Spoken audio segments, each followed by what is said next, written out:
cette grande édition d'information.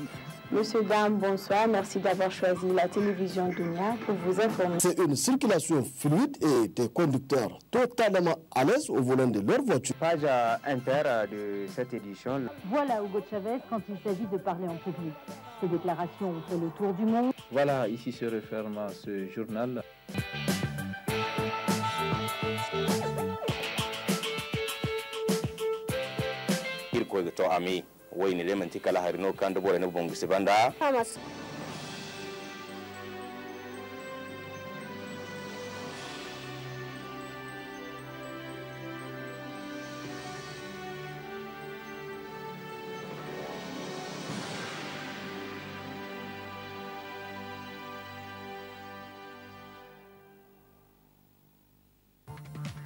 Au sommaire de cette édition, le site de la Cité de l'Union crée la désunion au sein de la commune rurale de Bitinkodi.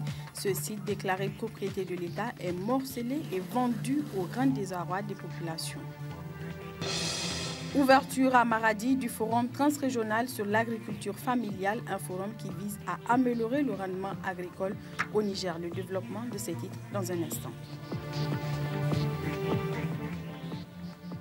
Voilà pour le sommaire. Monsieur, dame, bonsoir. Merci d'avoir choisi la télévision Dunia pour vous informer. Bienvenue dans ce journal que nous ouvrons par ce communiqué de presse du Conseil supérieur de la communication réuni en session ordinaire du 27 au 31 janvier 2014. Les membres du Conseil supérieur de la communication ont examiné les rapports du Conseil de presse relatifs à 4 plaintes contre les journaux suivants: L'actualité, Notre Pays, Carton jaune, Opinion, et 3 saisines d'office contre les journaux Opinion, Le Courrier et la télévision Bonferré. À l'issue de cet examen, la plénière du CSC a pris les décisions suivantes. Une mise en demeure adressée aux organes de presse L'actualité, Carton jaune, Le Courrier ou Opinion pour non-respect de la délibération numéro 97-02 CSC du 4 juillet 1997 portant charte des journalistes professionnels du Niger. 2. Une mise en demeure adressée à la télévision Bonferré pour non-respect des dispositions de l'ordonnance du 30 mars 1993 portant sur la communication audiovisuelle. 3. Un non-lieu suite à la plainte du quotidien L'Enquêteur contre le journal Notre Pays. Les médias mis en demeure sont tenus de cesser incessamment les manquements qui leur sont reprochés et de diffuser ou de publier la mise en demeure qui leur est adressée, faute de quoi le CSC sera dans l'obligation de prendre à leur encontre l'une des sanctions prévues aux articles 20 et 21 de la loi numéro 2012-34 du 7 juin 2012 portant composition, attribution, organisation et fonctionnement du CSC. En outre, après l'approbation de la plénière du Conseil, le bureau du CSC a décidé d'engager une procédure de saisine d'office contre les médias suivants: la télévision Canal 3, la radio alternative, la télévision Bonferré, le quotidien L'Enquêteur, la télévision Labari, la télévision Tambara, la télévision Saraunia et Télé Sahel. Garant de la liberté et de l'indépendance des moyens de communication audiovisuelle, de la presse écrite et électronique, le CSC rappelle aux responsables des médias publics et privés leur devoir de respecter scrupuleusement les dispositions des textes législatifs et réglementaires régissant l'exercice du métier du journaliste au Niger. Fait à Niamey le 7 février 2014, le président Abdourahmane Ousmane. Je vous le disais, le site de la Cité de l'Union, situé dans la commune rurale de Bitinkodi, à moins de 30 km de Niamey sur la route de Torodi, source de conflits entre les populations. Ce site, déclaré propriété de l'État, est pourtant morcelé et vendu au grand désarroi des populations. Explication avec Al-Mokhtar Kainé, Ibrahim Idi. Cet espace est situé à une vingtaine de kilomètres de Niamey, sur la route de Torodi. Il est déclaré ressources partagées, autrement dit, des ressources appartenant à toute une communauté. Ces ressources relèvent du domaine public de l'État. Elles sont à vocation pastorale et sont inscrites au dossier rural de la commission foncière départementale COFEDEP de Kolo. Aujourd'hui, ce sont ces terrains qui font l'objet d'un litige entre un premier clan qui l'a vendu à un lotisseur privé qui est en train de le borner conformément à l'arrêté numéro 02-504-MUL-SG-DGU-A-DU de décembre 2013 du ministre de l'Urbanisme et du Logement, et un deuxième clan qui s'oppose à la vente. Sadio Karra Irgowo, Sadio Karango Fone Nongo, me ame. Sadio Ingano Igo Nere. Nera bini Irwo Irman Yadda de Nera. Borien, yani ikoy kande Borien, sanga ina hayate de politique harka. Gwamnatiga.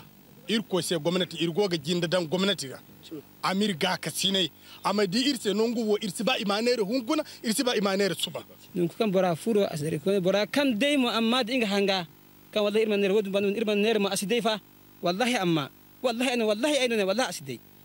Le Rassemblement pour un Sahel vers RSV Niima appelle à un respect de la loi numéro 61-37 du 24 novembre 1961, modifiée et complétée par la loi numéro 2008-37 du 10 juillet 2008. Cet espace, ces ressources partagées que vous voyez ici, et dont certains habitants de Toulouare, de Torodi, de Roubire, de Niagoumare, de Setore ou de Komba sont venus se retrouver ici tout simplement parce qu'ils se sont sentis dans un processus de dépossession de ces terres-là, de ces ressources qui sont des espaces réservés à une activité qu'on appelle l'élevage.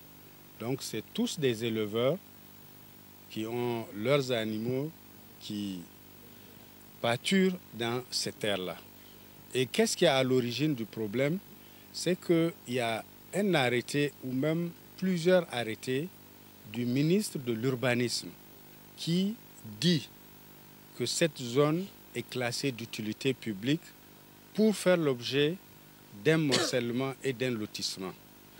Or, ce que nous savons, un arrêté du ministre de l'Urbanisme n'a pas la force et le droit de déclarer une zone comme celle-là d'utilité publique pour la mettre en lotissement.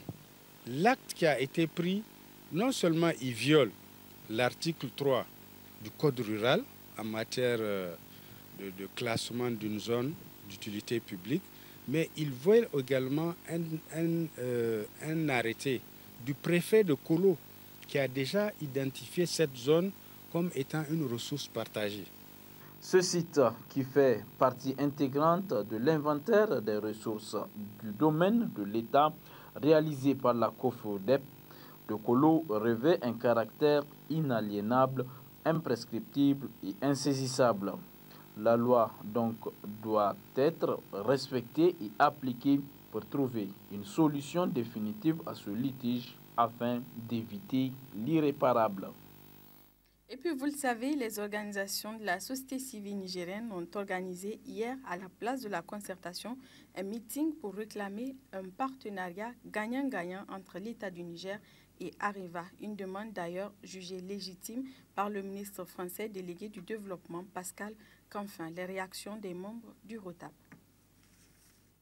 Le ROTAP, devant lesquels se trouvent plusieurs organisations de la société civile nigérienne, vous le savez, qui ont dit non à Areva et demandent par conséquent un traitement beaucoup plus équitable, notamment l'application de la loi fiscale de 2006. Pour cela, le ministre français Pascal Canfin a jugé devant des députés français à l'Assemblée nationale les demandes du Niger d'augmenter ses recettes fiscales tirées de l'exploitation de l'uranium légitime.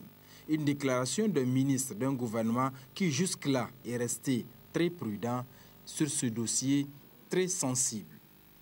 Mais pour le ROTAP, ce ne sont que des propos. C'est légitime, légal, au-delà de ce que le ministre dit, il faut que l'État français traduise en acte les paroles Certes, c'est des paroles, ils ont donné les paroles, c'est bien, mais maintenant, il faut qu'ils traduisent ça en actes. Il faut qu'ils ne nous amènent pas encore en bateau une fois de plus, pas des paroles politiciens qui sont beaux à entendre et tout. Il faut que ça soit traduit en actes. Il faut qu'aujourd'hui arrive à sommet. Si de telles voix s'élèvent dans les rangs de l'autorité française, quel appel à l'endroit des autorités de la 7e République qui ont en charge ce dossier de négociation du contrat minier Areva, État du Niger? Donc Areva n'a pratiquement d'autre choix que de se soumettre à cette loi, comme tout celui qui va venir exploiter les ressources naturelles et du sous-sol nigérien, parce que la Constitution dit que ça appartient au peuple nigérien et que ça doit bénéficier au premier lieu au peuple nigérien.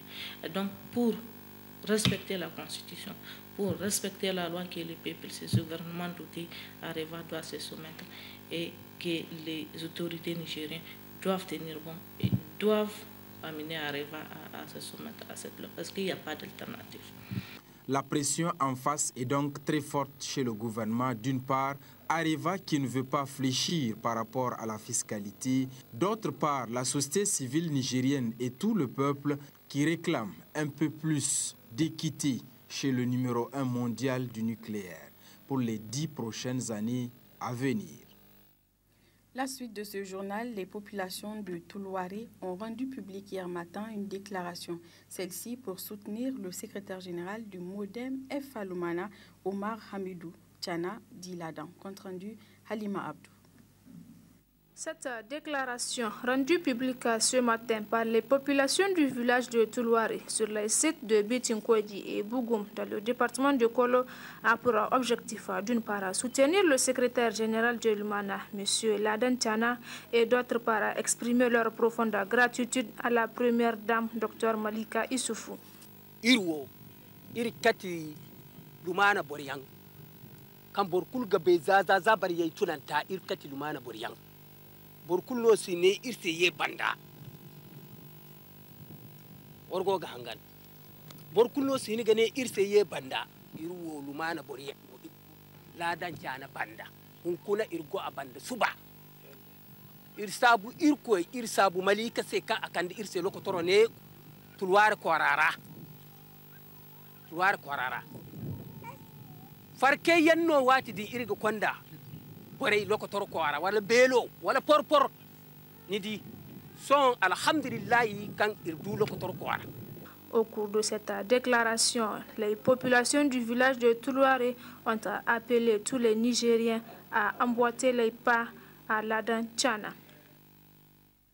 Sur un tout autre plan, les élèves de deuxième année niveau moyen de l'Institut de formation aux techniques de l'information et de la communication IFTIC ont visité ce matin le groupe de radio et télévision Dounia. Objectif, s'inquérir du fonctionnement du groupe de presse. Compte rendu, Hima Sebou, Boubacar, Imaran Mega et Issa Hassan.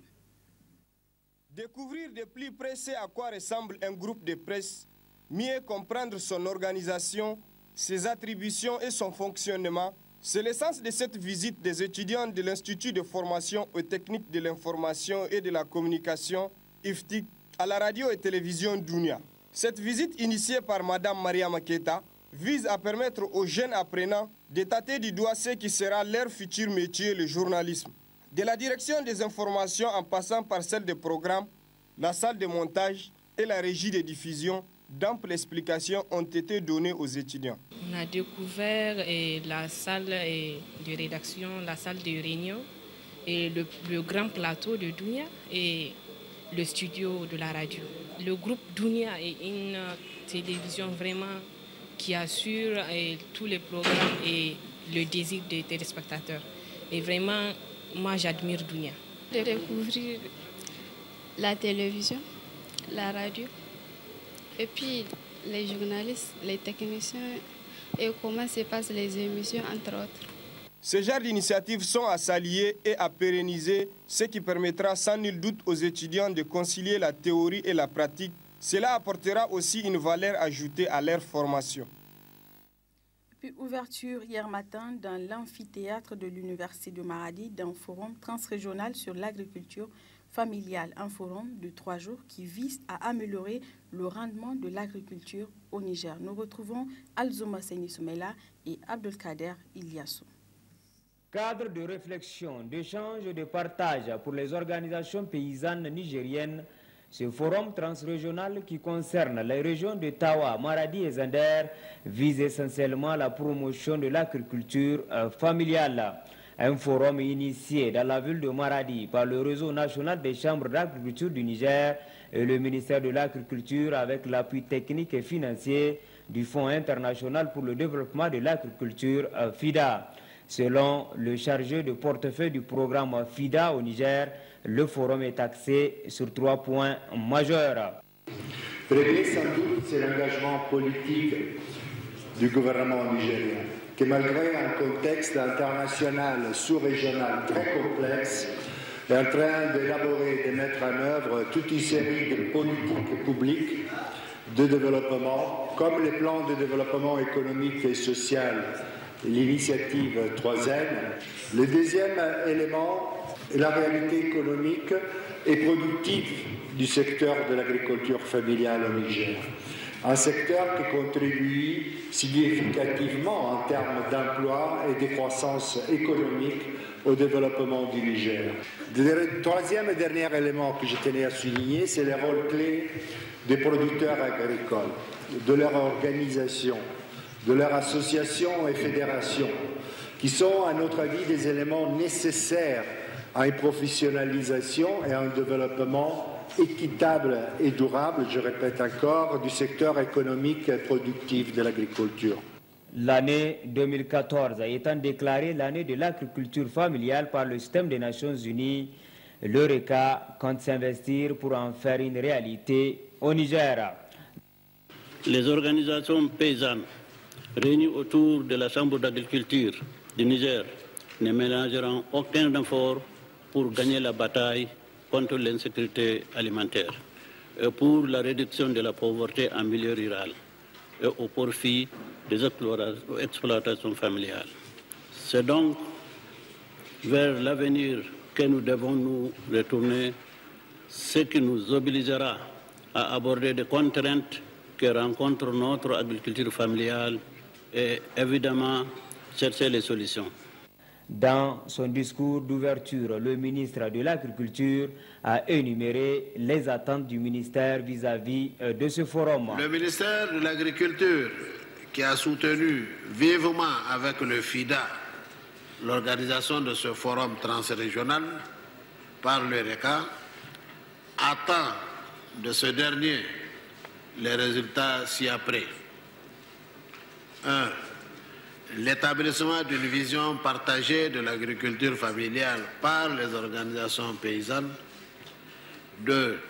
Les recommandations et orientations pouvant aider le gouvernement dans la formulation des politiques publiques en faveur de l'agriculture familiale. 3. Le renforcement d'un cadre de dialogue permanent et le développement de l'agriculture familiale économiquement viable, porteuse de sécurité alimentaire, de travail et de richesse pour nos vaillantes populations rurales. Les résultats de ce forum contribueront à l'élaboration d'un programme d'appui à l'agriculture familiale dans les régions concernées et permettront le développement de l'agriculture nigérienne. Et puis vous suivrez en partie magazine de ce journal le premier numéro du magazine consacré à la caravane Orange 3G+. Cela dit, lancement ce matin à l'IPSP de Maradi de la 3e édition du concours inter-établissement des élèves des CSP et IPSP des régions de Maradi, Agadez et Niamey. Objectif, contribuer à améliorer les connaissances des élèves. Nous retrouvons Aoussi Abraman et Abdelkader Ilyassou. Cette 3e édition du concours inter-établissement du CSP Ilimi de Maradi intervient après celle de Niamey et d'Agadez, respectivement première et deuxième édition. Une rencontre annuelle qui regroupe les élèves et étudiants des IPSP Ilimi de Maradi et Mamar des régions de Niamey et d'Agadez et qui vise à créer un cadre d'échange entre les élèves des établissements de ces 3 régions du Niger et surtout de contribuer à mettre à jour les connaissances de ceux-ci dans des matières comme le français et les mathématiques.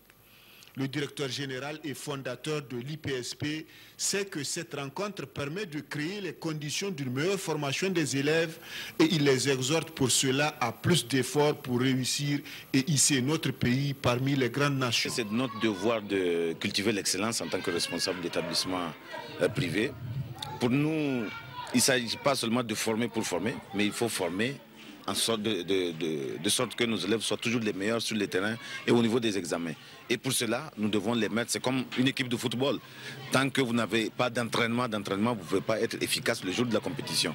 Alors nous convoquons chaque année les meilleurs de ces 3 établissements dont nous avons la charge, je veux dire Mamar Niamey, Mamar Agadez et Ilimi Maradi, pour faire un concours entre eux, un concours en français, en mathématiques, en débat et en Scrabble, de façon à mettre les élèves dans les conditions de pouvoir bien maîtriser la langue française et bien maîtriser les mathématiques. Que nous faisons en sorte que ça se déroule seulement dans le week-end. Et ce week-end-là nous permettra de tout réaliser, de faire aussi en sorte que nos élèves, certains puissent découvrir d'autres horizons. Parce que ici, nous sommes à Maradi, mais nous avons une délégation d'Agadez et une délégation de Niamey qui sont venus. Les élèves participant à ce concours se réjouissent de l'organisation de ce concours qui cadre bien avec leur formation. Oui. Eh bien, nous sommes très heureux d'accueillir les différents établissements, c'est-à-dire ceux de Niamey et ceux d'Agadez. Nous avons constaté qu'il y a une grande participation des élèves ici de Maradi. Ils ont apprécié l'accueil. D'abord, ce que j'ai remarqué et qui m'a vraiment animé, c'est l'accueil chaleureux. Et donc vraiment, nous en sommes très reconnaissants. Et on peut dire que les camarades de Maradi, ils nous ont vraiment bien accueillis et que ça nous va vraiment droit au cœur. C'est ma première participation ici. Mais vraiment, j'étais très contente. Non seulement j'ai rencontré des amis que je ne connais pas, c'est une façon de connaître ceux dont je ne connais pas et aussi ils veulent faire ma connaissance. Donc c'est une union de solidarité entre nous les élèves. Après le discours d'ouverture du directeur général de l'IPSP et les mots de remerciement du proviseur de l'établissement, s'en est suivi une conférence débat animée par Dr Ali Soumana sur le rôle de l'infirmier dans la prise en charge des personnes vivant avec le VIH-Sida. Plusieurs activités sont prévues pendant les 3 jours que dureront ce concours, activités au cours desquelles les élèves s'épanouiront à travers notamment des visites et des conférences sur des thèmes importants et d'actualité. Comme annoncé, la partie magazine de ce journal est consacrée au premier numéro du magazine consacré à la caravane Orange 3G+, une caravane qui se tient en live au Centre culturel Oumou-Ouganda de Niamey jusqu'au 8 mars 2014 sur plusieurs autres sites. Très bonne réception.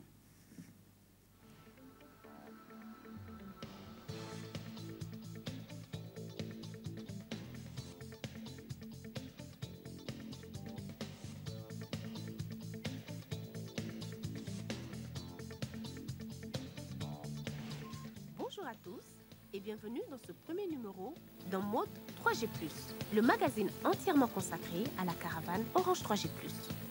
Au sommaire de cette émission, retour sur l'ouverture de la caravane au Centre culturel Oumou-Ouganda en compagnie du directeur général d'Orange Niger, M. Rolotba. Le ministre des Postes, des Télécommunications et de l'Économie numérique nous a d'ailleurs honoré de sa présence à cet événement unique au Niger. Puis nous reviendrons sur le concert de Tal National présent samedi sur la caravane. Bonne émission!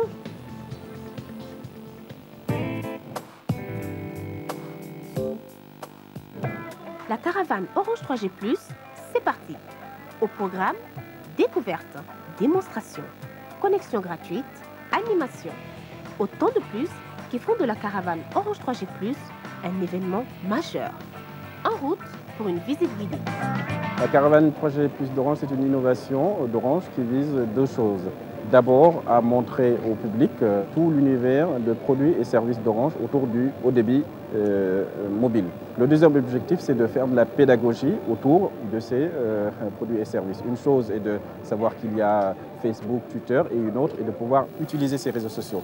Mais ce qu'on va trouver dans cette caravane-là, c'est plusieurs stands, plusieurs animateurs qui vont faire découvrir aux clients à travers un parcours bien identifié l'ensemble des produits et dans des univers différents. Puisque comme vous le savez, les clients accèdent à Internet et aux réseaux sociaux dans plusieurs environnements. Ça peut être au bureau, ça peut être dans leur voiture, ça peut être à la maison. Et pour tous ces environnements, nous avons des solutions les plus adaptées. Nous avons imaginé un parcours client qui est structuré en 4 parties. La première partie, qui s'appelle Internet au débit mobile, consiste tout simplement à expliquer qu'est-ce que c'est qu'Internet mobile 3G d'Orange, comment est-ce que ça marche, qu'est-ce que je peux faire avec, etc., etc.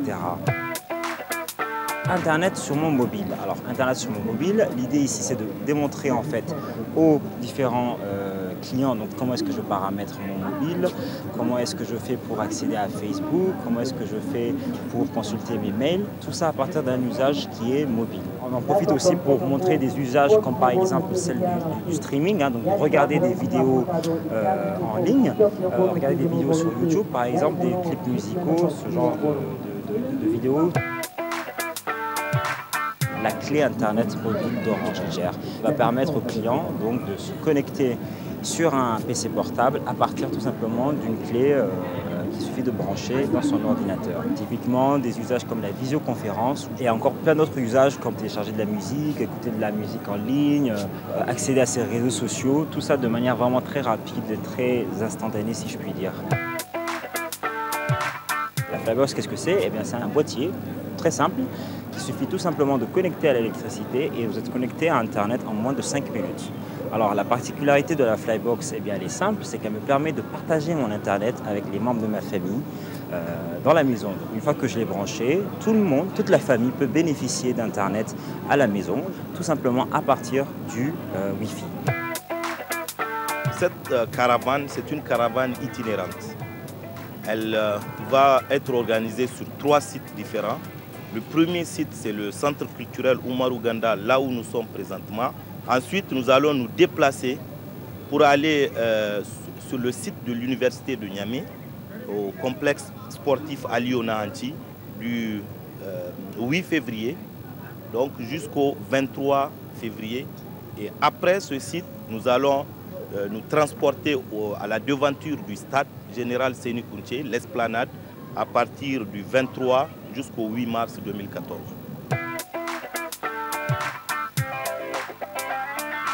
J'ai effectué ce déplacement juste pour constater de visu l'initiative de Orange Niger qui n'est pas à son premier coup.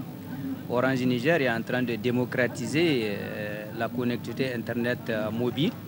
Donc en tant que ministre de tutelle, j'ai jugé utile de venir voir de très près ce qui se passe sur le terrain.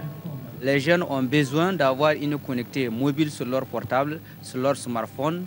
Et aujourd'hui, à travers la 3G+ de Orange, je pense que c'est une réalité. Nous offrons plus à nos clients. Parce que notre Internet, c'est la puissance, c'est la vitesse, c'est le confort de la navigation. Et nous avons voulu inviter nos clients pour qu'ils découvrent cette puissance et qu'ils en fassent l'expérience parce que ce n'est pas un vain mot. Ils peuvent venir ici. Il y a une connexion Wi-Fi qui est gratuite sur le site. Ils peuvent venir avec leur ordinateur, leur smartphone, faire l'expérience de la vitesse, du confort et de la puissance de la 3G+ d'Orange Niger. Nous avons voulu montrer que nous pensons à la jeunesse en mettant une petite dose de musique parce que l'Internet, musique, ça rime ensemble. Et justement, pour cette première semaine, c'est Tal National qui était en live sur la caravane Orange 3G+. Retour en images sur le concert.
En mode 3G+, c'est terminé pour aujourd'hui. On se retrouve dès la semaine prochaine. D'ici là, venez découvrir gratuitement la caravane Orange 3G+, au Centre culturel Omar Ouganda jusqu'au 9 février de 16h à 21h.